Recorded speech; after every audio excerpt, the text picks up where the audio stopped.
ஒருவேளை எதிர்காலத்தில் ஆட்சி அதிகாரத்திற்கு வந்தால் நாங்கள் என்ன செய்வோம் என்பதை கூட அவர் விளக்கி சொன்னதாக தெரியவில்லை. ஆனால் அவருடைய விஷன் என்ன என்பது இன்னும் நம்மால் புரிந்து கொள்ள முடியவில்லை. நாம காஞ்சிபுரத்தில் பேசும்போது நம்மளுடைய விஷன் என்னன்னு சொன்னோம். இப்போ அதனுடைய கண்டினியூஷனா சில விஷயங்கள் இங்க நான் சொல்லணும்னு ஆசைப்படுறேன். இப்பவும் சொல்றேன், உறுதியா சொல்றேன், சத்தியமா சொல்றேன். பெண்கள், பெண் குழந்தைகள், ஆண் குழந்தைகள் பாதுகாப்பு நம்ம ஆட்சியில் நம்பர் 1 இருக்கும். சட்டம் ஒழுங்கு ரொம்ப ரொம்ப ஸ்ட்ரிக்டா இருக்கும். அரசு பள்ளிக்கூடங்களும் கல்லூரிகளும் முதல் தரமா இருக்கும். போட்டி தேர்வுகளுக்குன்னு லட்சங்களை கொட்டி தனி கோச்சிங் சென்டர் போய் படிக்க அவசியமே இருக்காது.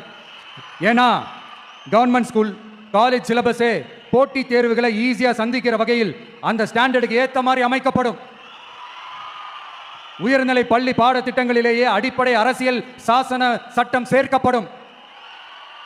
மாநில மற்றும் ஒன்றிய அரசு அலுவலகங்கள், வங்கிகளின் செயல்பாடுகள் மற்றும் அவற்றை அணுகும் முறை குறித்து மாணவர்களுக்கு தெளிவான புரிதலை ஏற்படுத்தும் வகையில் தேர்வுகள் அற்ற செயல்முறை பாடமாக கற்பிக்கப்படும்.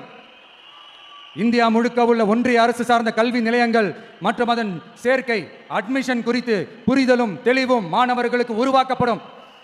அனைத்து அரசு பள்ளிகளிலும் பெண் குழந்தைகளுக்கு சுத்தமான, சுகாதாரமான மற்றும் தரமான கதவுகள் பொருத்தப்பட்ட ரெஸ்ட் ரூம்கள் அமைப்பது உறுதி செய்யப்படும். போதைப் பொருட்கள் இல்லாத தமிழகம் உருவாக்கப்படும். மாவட்ட கலெக்டர்கள் மற்றும் எஸ்பிக்களில் சரிபாதி பெண்களாக இருக்கும்படி செய்வோம். மலை கிராமங்களில் அரசு ஆரம்ப சுகாதார நிலையங்கள் பிரசவம் பார்க்கும் வசதியுடன் அமைக்கப்படும். பஸ் போக்குவரத்து இல்லாத கிராமங்கள் மற்றும் மலை கிராமங்களே இல்லை என்ற நிலை உருவாக்கப்படும்.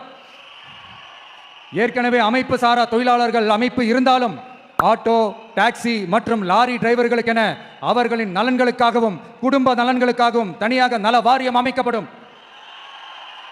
தென் தமிழகம் உட்பட தமிழகத்தின் தேவையான பகுதிகளில் தொழிற்சாலைகள் அமைக்கவும் தொழில் வளம் பெருக்கவும் தனி கவனம் செலுத்தப்படும்.